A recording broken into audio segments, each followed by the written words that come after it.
Hello tout le monde et bienvenue dans ce nouveau reading vlog. Et oui, je suis de retour. Aujourd'hui nous sommes lundi 26 août, il est 17h30 à peu près.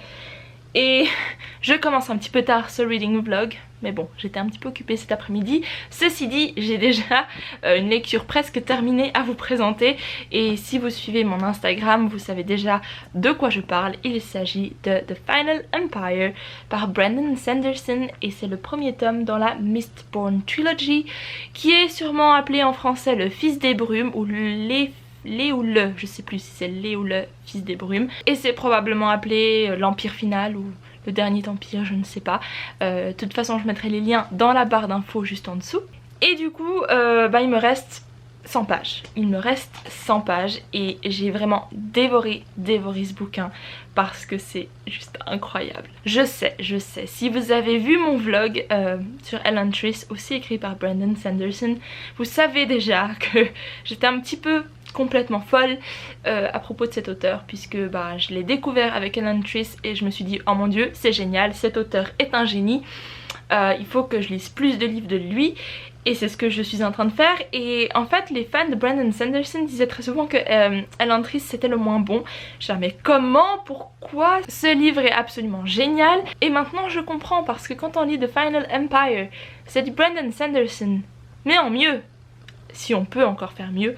En fait je pense que la seule vraie différence qu'il y a entre ces deux bouquins, c'est l'expérience qu'il a acquis pendant sa carrière d'auteur, puisque Elantris c'était le premier livre qu'il publiait et là c'est le je sais pas combienième, mais là on sent qu'il y a eu une évolution dans son pas forcément dans son écriture mais plutôt dans son plot. C'est plus concis, les choses sont plus organisées j'ai l'impression, même si Elantris c'était quand même juste incroyable. J'en revenais pas de comment ça s'alignait, comment le plot avançait. J'étais là waouh c'est incroyable, et là c'est tout aussi bien, si ce n'est légèrement meilleur. Et j'ai un coup de cœur pour cet auteur. Brandon Sanderson fait gentiment son chemin vers mon top de mes auteurs favoris. Donc non, je pense que je peux même déjà dire qu'il est dans le top 5, voire même top 3. À voir, il faut que je réfléchisse un petit peu à ça. De quoi parle The Final Empire, vous allez me demander? Eh bien, c'est un univers juste incroyable. En fait, l'action se passe dans une ville qui s'appelle Luthadel. C'est un tout autre royaume. En fait, le royaume s'appelle The Final Empire. Et en fait, dans la ville, il y a des gens qui ont comme des pouvoirs. En fait c'est des allomancers, je sais pas comment ils ont traduit ça en français d'ailleurs, mais enfin des allomancers, ce sont des personnes qui en ingérant certains métaux peuvent débloquer, en brûlant ces métaux dans leur organisme, ils peuvent débloquer des pouvoirs. Par exemple s'ils brûlent de l'étain, ils peuvent avoir une vue beaucoup plus précise, ils peuvent avoir l'ouïe aussi plus sensible, ils entendent tous les petits bruits, ils ont une vision parfaite aussi lorsqu'il fait très sombre. Ils peuvent même aussi avoir une sorte de zoom dans leurs yeux, je sais pas comment expliquer ça, mais en gros voilà. Je vais pas parler des autres métaux et de ce qu'ils font parce que comme ça vous garde un petit peu de suspense, et puis c'est aussi ça qui est génial, c'est découvrir comment ce système de magie fonctionne. Et j'ai juste j'ai déjà pas mal annoté le livre avec des moments que j'adore, avec des informations par rapport à l'intrigue et comment l'univers fonctionne, parce que c'est tellement complexe et bien fait que c'est juste un plaisir d'en apprendre plus sur cet univers. J'en reviens pas en fait, j'ai juste envie d'y aller quoi. Je ne sais pas. Au niveau du plot, en fait on va justement suivre un de ces allomancers certains d'entre eux sont des Mistborn. Vous verrez ce qu'est un Mistborn si vous lisez le bouquin. Et on suit justement un de ces Mistborn. Il y a une ska. En fait disons que la population est divisée en deux si on veut. Il y a les ska et puis il y a tous les nobles. Les ska sont un petit peu traités comme des esclaves, et je pense que Brandon Sanderson s'est un petit peu inspiré de toute l'histoire des États-Unis avec leur esclavage et tout, parce que c'est très similaire je trouve, parce qu'il y a des plantations et tout. Et les nobles voilà qui eux sont forcément plus riches et ils ont plus des pouvoirs, bref. Et en fait tout tourne autour de une potentielle révolution qui se qui se prépare justement, donc c'est très intéressant de voir, surtout au tout début quand ils ont un espèce de rendez-vous et ils plotent quelque chose, donc ils préparent tout un plan de comment renverser le Lord Ruler, qui est en fait cette espèce de figure mystique qui apparemment est immortelle et qui gère en fait toute cette ville et tout le Final Empire en fait. Et du coup ils préparent tout un plan qui vont exécuter oui ou non, on ne sait pas justement tout l'enjeu. Et là, et ce que je trouve incroyable, c'est que on voit tout le plan au début et on se dit est-ce que ça va fonctionner ou pas, parce que si ça fonctionne, on a déjà la fin du bouquin, mais on se doute bien qu'il va y avoir des complications. Et j'ai juste trop aimé avoir le plan et puis me dire bon, maintenant on va voir comment il s'exécute. Autrement, les personnages sont juste incroyables. Pour le moment, j'ai des coups de cœur, mais pour chaque personnage qui apparaît, je suis là, oh lui il est trop bien, oh elle est trop bien. Et c'était déjà le cas pour Ellen Chase, donc je pense que le point fort de Brandon Sanderson, c'est vraiment l'univers qu'il crée, l'intrigue super originale et inédite qu'il met en place, et ces personnages qui sont juste uniques et qui ont un charisme de fou. Bref, je vais pas trop en parler parce que j'ai l'impression que je fais déjà ma chronique, mais en gros il me reste 100 pages, comme vous l'avez vu sur Instagram, j'ai déjà acheté le tome 2 et le tome 3 parce que j'en avais besoin. D'ailleurs allez me suivre sur Instagram, petit rappel, je suis quand même beaucoup plus présente sur Instagram que sur YouTube puisque je mets qu'une vidéo par semaine, donc je pense que je vais finir ça entre aujourd'hui et demain matin, puisque demain matin je reçois mon coffret Le Seigneur des Anneaux et le Hobbit, donc je pense que demain je vais commencer le Hobbit puisque j'ai très envie de replonger dans cet univers. J'ai vu les films récemment, j'ai vu le deuxième film du Seigneur des Anneaux, il me manque juste le 3 à regarder. Je les ai vus quand j'étais très petite mais du coup j'en avais juste aucun souvenir, et du coup j'ai envie de lire le Hobbit et je pense que c'est ce que je vais faire dans 9 jours exactement. Je pars en Islande, du coup il faut que je réfléchisse aussi au niveau timing, comment je fais et qu'est-ce que je prends comme livre avec moi, parce que je pense pas que je vais beaucoup lire mais j'aimerais juste en prendre un, donc il faudra que je vois tout ça. Donc pour le moment c'était tout ce que j'avais à vous dire. Je vous verrai demain avec l'unboxing probablement de mon coffret du Seigneur des Anneaux. Donc c'est des livres, je sais que j'ai parlé des films mais là je parlais vraiment du coffret de livres. Et voilà, donc c'est tout ce que j'avais à vous dire. Je vais aussi filmer demain le Bookshelf Tour, mais je le mettrai en ligne la semaine après la publication de cette vidéo. Donc au moment où vous verrez cette vidéo, eh bien ce sera la semaine d'après, pendant que je suis en Islande en fait. Donc je vais filmer ça demain. Je vais aussi chez la coiffeuse demain refaire mon shampoing colorant. En fait je fais toujours un brun cuivré juste pour donner un peu de reflet à mes cheveux, et je vais faire ça demain, donc si j'ai un petit peu changé d'ici au prochain clip, vous savez pourquoi. Bref, donc je vous ai tout dit et je vous dis à tout à l'heure. Ok, il est bien tard comme vous pouvez le voir, il est minuit 32. Bon, j'ai fini le livre il y a 10 minutes. À minuit 21 pour être précise, c'est peut-être un petit peu avant en fait. Tout ça pour vous dire que j'ai terminé The Final Empire ce soir, enfin plutôt ce matin, enfin bref, vous avez compris, je suis fatiguée, je m'en vais dormir. Mais ma tête travaille encore tellement par rapport à cette histoire. Je sais pas si je vais réussir à trouver le sommeil tout de suite, mais voilà. C'était incroyable. Hello tout le monde, donc nous sommes le lendemain, on est le 27 mardi, il est 9h30 et j'ai reçu mon petit paquet, Le Seigneur des Anneaux. Je vais vous montrer tout ça, ce sera plus simple hein. Enfin je disais petit paquet, petit hein. Donc il y a du montre, papier bulle, mais c'est pas des bulles qu'on peut éclater. Bref, anyway. Ta ta ta ta. Donc voilà le fameux coffret avec le Hobbit et les 3 Seigneurs des Anneaux. Et donc voilà à quoi il ressemble. C'est vraiment magnifique. Titim, tatam. Et voilà. Donc je vais enlever le plastique et on va pouvoir voir ce qu'il y a à l'intérieur. Donc voilà, j'ai enlevé le plastique et je vais enlever le coffret. Ok, j'espère que ça va pas tomber. Ok, c'est bon, tout se passe bien. Donc nous avons tout d'abord le Hobbit par Tolkien hein, évidemment. Mais en fait donc j'avais ces livres là, sauf le Hobbit, je l'avais même pas du tout en fait. Mais j'avais les 3 Seigneurs des Anneaux en français, mais forcément je voulais les lire en anglais. Parce que je trouve que, en considérant que Tolkien était un génie du langage, je trouve très dommage de lire une traduction en fait.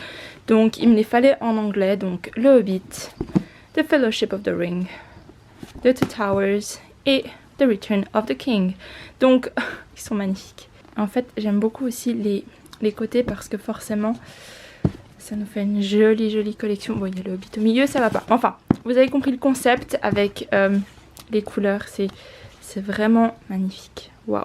Donc en fait j'ai très envie de commencer par lire Le Hobbit puisque j'ai lu La Communauté de l'Anneau l'année dernière il me semble. Et j'ai envie de le relire vraiment, mais je pense que juste pour changer un petit peu, je vais commencer par Le Hobbit, surtout que j'ai jamais lu Le Hobbit du tout. J'ai juste récemment vu les films, mais bon, le livre est tellement plus court qu'il fait quoi, 200... Ouais, 260 pages à peu près. Donc je vais commencer celui-ci maintenant en fait, c'est ma prochaine lecture. Oui, donc je vais lire Le Hobbit maintenant, ce sera ma lecture en cours pour ces prochains jours. Et il faut que je trouve une place pour mettre les 3 autres livres dans ma bibliothèque. Parce que je ne sais pas où je vais mettre ça. J'ai déjà plus de place. Hein. De toute façon il faut que je filme le bookshelf tour cet après-midi. Il faut que je range un petit peu tout ça. Et bien sûr, maintenant que je m'en rappelle, il faut que je vous parle de Final Empire. Parce que je l'ai fini hier soir à minuit et demi. Et il faut que je vous en parle. J'ai l'impression que dans chaque reading vlog, je fais un unboxing des livres que j'ai commandés la semaine d'avant. Puisque aujourd'hui, enfin plutôt hier ou avant-hier, non c'était hier, j'ai commandé encore un autre livre parce qu'il y avait 40% sur The Book Depository et il y avait un livre que j'avais très envie de lire qui était que 7 francs. Alors je vais pas dire non. Le coffret que je viens de recevoir, j'avais payé 28 francs au lieu de 60 francs. Donc je ne peux pas dire non à ce genre de choses. Donc ne vous étonnez pas s'il y a beaucoup d'unboxing dans ces vlogs parce qu'en fait je commande chaque semaine des bouquins. Bref, donc The Final Empire. En fait je suis allée me coucher et il me restait donc 50-60 pages et je me suis dit bon, je vais finir ce bouquin ce soir parce que une fois que les événements commencent, je vais pas pouvoir m'arrêter et j'avais fait ça avec Alan Twist, je m'étais arrêtée au milieu du truc et le lendemain ça m'a pris tellement plus de temps pour lire la fin parce que je sais plus, j'étais plus dans l'élan en fait.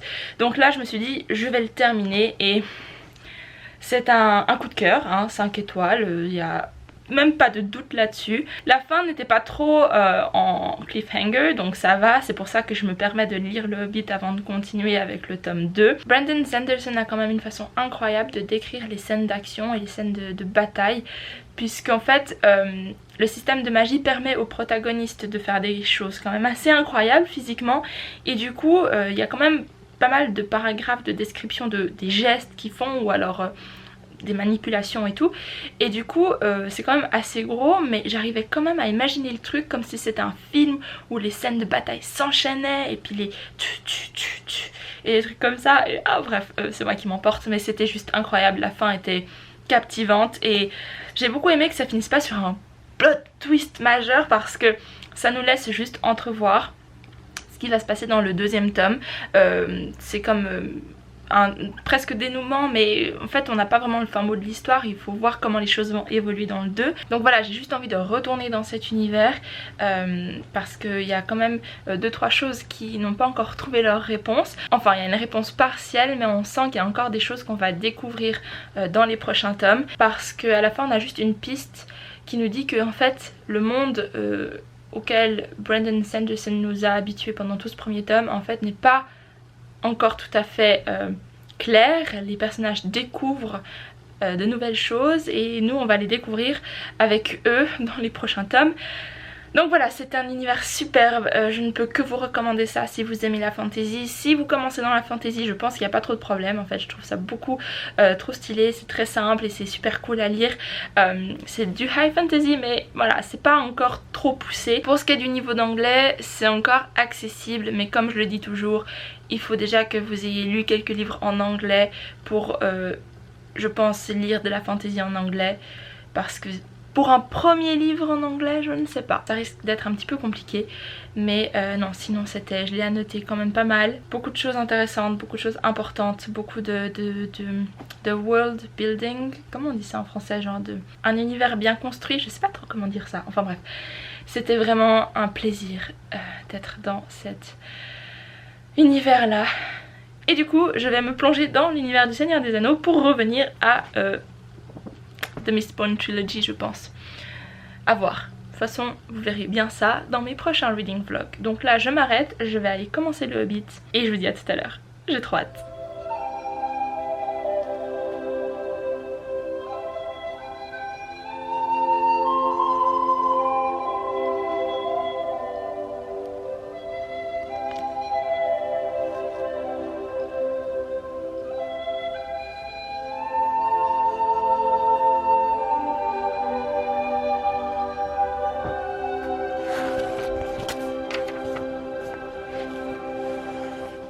donc je vais bientôt partir, je vais chez la coiffeuse. Ce matin j'ai pu lire les 50 premières pages du Hobbit et j'aime beaucoup. Je suis très surprise en fait parce que je sais pas pourquoi mais j'avais oublié que c'était comme ça, ou alors peut-être que c'était un petit peu différent dans le Seigneur des Anneaux, mais en fait Tolkien, ou plutôt le narrateur, mais Tolkien raconte l'histoire et parfois, enfin oui c'est de la troisième personne mais le narrateur intervient pour donner quelques précisions, ou alors il met des parenthèses où il parle tout simplement et ça me fait tellement rire parce que bah ça se voit que c'est une histoire qui est racontée et j'aime beaucoup cet aspect là, donc j'ai vraiment hâte de le continuer. Je vais essayer d'atteindre la 100e page aujourd'hui, comme ça il me restera 150 pages pour demain et après-demain je pense. Donc voilà, et je m'en vais donc parce qu'il faut vraiment que j'y aille. Je vous retrouve tout à l'heure. Hello tout le monde, donc je suis de retour de chez la coiffeuse. J'ai fait mon soin colorant que je fais d'habitude chaque 3 mois. En fait c'est pas une couleur, c'est vraiment un soin colorant, comme un shampoing colorant. C'est comme un vernis en fait qu'on met sur les cheveux, c'est juste pour les rendre brillants et en même temps leur donner un petit soin. Et donc voilà, en général je fais un brun cuivré et j'aime beaucoup le résultat. Une fois j'avais fait un espèce de violet, peut-être vous vous en rappelez, mais ce qui est chouette c'est que les shampoings colorants ils s'atténuent au fur et à mesure. Donc en général 3 mois après il y a toujours quelques petits reflets mais c'est beaucoup moins vif. Donc c'est pour ça que je refais à chaque fois. Mais j'avais fait une fois violet, rouge, enfin rouge, un brun violet. Et là le brun cuivré c'est vraiment ce que je préfère. Bref, assez parlé de cheveux. J'ai pu filmer aussi l'intro et l'outro du Bookshelf Tour, donc ça c'est fait. Du coup je n'ai plus rien à faire. Je vais aller continuer ma petite lecture du Hobbit puisque je suis à la page maintenant bientôt 70, puisque j'ai pu lire chez la coiffeuse. Ouf, j'ai perdu le focus. Bref, donc je m'en vais et je vous dis à tout à l'heure pour un petit update, ou alors à demain, on verra. Mais quoi qu'il en soit, à tout de suite.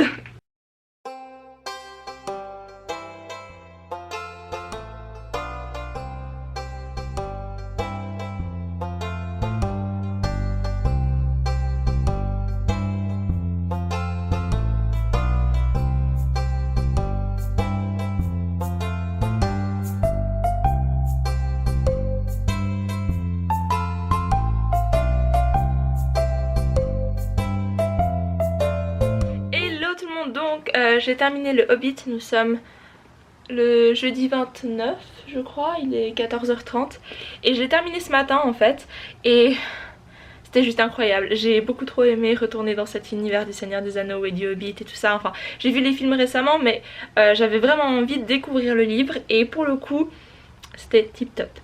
J'ai mis la note de 4,5 sur 5, enfin c'était 4 sur Goodreads mais dans ma tête c'est 4,5 parce que c'était juste incroyable. Je sais pas, j'ai pas les mots pour décrire à quel point c'était épique et comme je l'ai dit déjà dans le clip d'avant, c'est que on a vraiment l'impression que c'est Tolkien qui nous raconte une histoire et d'ailleurs je crois qu'il avait écrit le Hobbit pour ses enfants, donc on sent vraiment que c'est asseyez-vous, je vais vous raconter une histoire, c'est une histoire épique d'un personnage qui va traverser 1001 aventures et c'était juste waouh. Après le seul truc que je me suis dit un petit peu, voilà, c'était le truc qui m'a un petit peu dérangé, c'est qu'en fait je trouve que on s'attache pas du tout au personnage. Je trouve qu'il y a une distance énorme entre le lecteur et les personnages en fait, il n'y a pas que Bilbo, dans le sens où quand leur vie était mise en danger j'étais là ok cool, continue l'aventure. En fait voilà, j'avais pas tellement peur pour eux et du coup je pense que c'est juste qu'il y a une distance voilà entre le lecteur et les personnages, du coup c'était assez froid. Mais bon ça m'a pas plus dérangé que ça hein, puisque j'ai quand même adoré et voilà, c'est juste que wow, c'était épique, vraiment, j'ai beaucoup aimé. Et comparé au film, alors il y a 2-3 choses qui changent, même pas mal de choses, mais voilà, j'ai vraiment commencé ma lecture en me disant voilà, ça c'est le livre et je suis vraiment pas déçue, c'était incroyable, donc je vous conseille si vous n'avez pas encore lu le Hobbit. Et maintenant, qu'est-ce que je vais lire? En fait j'en peux juste plus depuis hier, j'arrête pas d'y penser et je vais vous montrer donc ma prochaine lecture. Au final je pense pas que vous serez étonnés de voir que j'arrive pas à choper le bouquin, que ma prochaine lecture, sans faire tomber, c'est The Well of Ascension, donc c'est le tome 2 dans la Mistborn Trilogy parce que je peux juste pas attendre en fait. Depuis hier j'arrête pas de voir en plus des gens en parler sur que ce soit sur Booktube ou sur Bookstagram et je suis là il faut que je continue cette histoire. Du coup je vais commencer ce tome 2 qui a combien de pages, presque, enfin 781 j'ai vu là, donc Voilà, je pense que je vais le prendre avec moi en Islande d'ailleurs parce que je pense pas le finir en... Il me reste quoi, 6 jours. Je pense que ça va dépendre si le plot est hyper prenant. À voir, parce que le premier tome je l'ai fini en une semaine, un peu moins je crois, je sais plus. Bref, non en fait j'arriverai pas à le finir avant de partir en Islande. Mais enfin, du coup je vais le commencer dans quelques minutes, je ne sais pas, parce qu'en fait j'avais très envie d'écrire et je pense que c'est ce que je vais faire. Du coup je m'en vais, je vais écrire, ça va me détendre. Et après je vais lire. Ok, je me calme, vraiment. Ça c'est juste l'effet Mistborn là.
nous sommes samedi 31 août, le même jour où je poste cette vidéo, donc je voulais juste rapidement vous faire un petit update sur The Well of Ascension, donc qui est le tome 2 dans la Mistborn Trilogy, et j'ai bientôt fini la première partie, donc à peu près 100 pages, et j'aime toujours autant. Après le début est un petit peu lent parce qu'on resitue pas mal ce qui se passe, hein.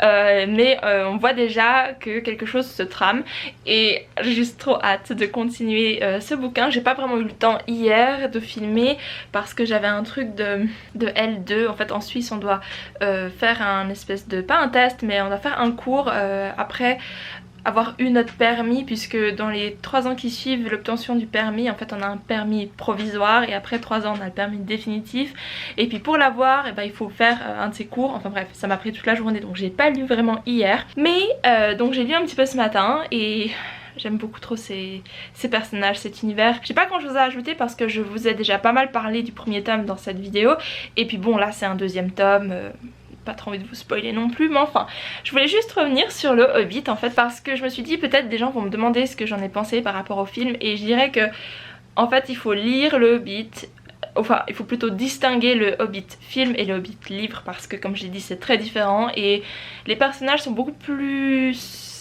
complexes dans le bouquin, j'ai l'impression, parce que par exemple les nains sont beaucoup plus méchants je trouve. Enfin ils ont une morale que l'on pourrait questionner, une façon de réfléchir pas forcément très juste en fait. Ils sont beaucoup plus gris comme personnages, enfin je dis gris mais dans le sens ils sont pas noirs ou blancs, c'est vraiment des personnages qui ont beaucoup de choses que l'on pourrait questionner et revoir, parce que oui, ils sont juste pas, enfin pas plus méchants, mais ils sont pas aussi bons que dans les films, ok, mais voilà, c'était juste pour dire que si vous lisez le bouquin, faut pas vous attendre à ce que ce soit comme dans les films, c'est justement très différent, mais j'aime tout autant l'un que l'autre. Ah, et pour revenir sur The Mistborn Trilogy, parce que je viens de penser à quelque chose, c'est que j'adore, comme Brandon Sanderson, en fait il donne pas toutes les clés tout de suite. En fait il y a pas mal de concepts dans les bouquins où on se dit ah qu'est-ce que c'est que ça, parce que Brandon Sanderson il lance un mot, un terme, on est là, ok, c'est quoi cette créature, c'est quoi ce concept, c'est quoi ce mot là en fait, et on a une petite idée, on est là ok bon apparemment c'est une créature, mais en fait on a l'explication complète que beaucoup plus tard, et j'aime beaucoup ça parce que en fait, j'arrête pas de dire en fait, il faut que j'arrête. Brandon Sanderson nous donne des petites pistes, des petites clés, et par la suite on a une explication sur ce que c'est, mais beaucoup plus tard, hein. Des fois ça prend quelques pages, quelques chapitres même, et j'adore ça parce que on est un peu dans la peau justement des personnages qui eux aussi n'ont pas toutes les explications d'un coup et qui doivent attendre, et ils doivent aussi essayer de réfléchir par eux-mêmes à ce que ça peut être, et voilà, je trouve ça juste génial parce qu'on est vraiment dans la peau des personnages qui sont à la recherche de réponses, et le fait que nous lecteurs on ne les ait pas non plus tout de suite, je trouve ça incroyable. Enfin bref, c'est juste que c'est tellement stimulant comme lecture, où c'est un univers qui se dévoile petit à petit devant nous, et incroyable comme toujours ce Brandon Sanderson. Donc voilà, je pense que je vous ai tout dit. Donc cette vidéo va sortir aujourd'hui même. Par contre, donc je voulais faire le bookshelf tour, sauf que j'ai complètement foiré la première fois que j'ai filmé, c'était vraiment pas beau. Donc je vais remettre ça à plus tard, voire beaucoup plus tard, mais normalement ça devrait sortir pendant le mois de septembre, mais je pense plutôt fin septembre. Je vais mettre pendant que je suis en Islande, parce que je pars mercredi, pendant que je serai donc en Islande, je vais mettre mon point lecture du mois d'août, donc ça sortira samedi prochain. Après je mettrai une vidéo sur comment j'annote mes livres, parce que j'avais fait un sondage sur Instagram si une vidéo comme ça vous intéresserait ou pas. Vous avez dit oui, donc je vais faire ça, et seulement après il y aura le bookshelf tour. Peut-être qu'il y aura un reading vlog avant, je ne sais pas, mais tout ça pour dire que si vous voulez en savoir plus sur ce que je pense du deuxième tome de Mistborn, il va falloir me suivre sur Instagram, parce que je pense pas faire un reading vlog où vous allez me voir lire ce deuxième tome, parce que déjà je trouve que suivre quelqu'un lire un deuxième tome c'est pas forcément très intéressant dans le sens où je peux pas vous dire grand chose et voilà, vous auriez juste mes impressions, ah c'est tout aussi bien que le premier, ah c'est moins bien que le premier, ou donc ça vous donne pas vraiment d'informations. Donc au pire allez me suivre sur Instagram parce que là-dessus je mettrai mes avis un petit peu de temps en temps. Et au cas où vous me demanderiez si je fais un vlog pour l'Islande, et bien ma réponse est je ne sais pas. Je vais prendre ma caméra pour filmer des choses, ça c'est sûr, pour garder en souvenir, mais je ne sais pas si j'ai envie de me mettre la pression de faire un vlog. Donc c'est encore une chose que je dois déterminer. Mais à mon avis je n'en ferai pas parce que j'ai juste envie de profiter du moment, et faire un vlog ça me met un petit peu la pression quand même. Sinon je crois que je vous ai tout dit, donc n'oubliez pas de me suivre sur Instagram comme je l'ai dit avant si vous voulez avoir des updates sur mes lectures, et aussi l'Islande parce que je pense que pour le coup je mettrai des stories, je ferai un highlight. Et voilà, je crois que j'ai tout dit, j'espère que ce reading vlog vous aura plu. Il était un peu plus court que d'habitude mais je pense qu'au niveau du contenu c'est plus intéressant. C'est mon avis mais on verra bien ce que vous en pensez. N'hésitez pas à me dire d'ailleurs vos retours en commentaire. Et sur ce c'est tout, donc je vous fais plein de bisous et je vous dis à très bientôt dans une nouvelle vidéo. Bye. Avec les cheveux c'est rigolo, bref. Ciao.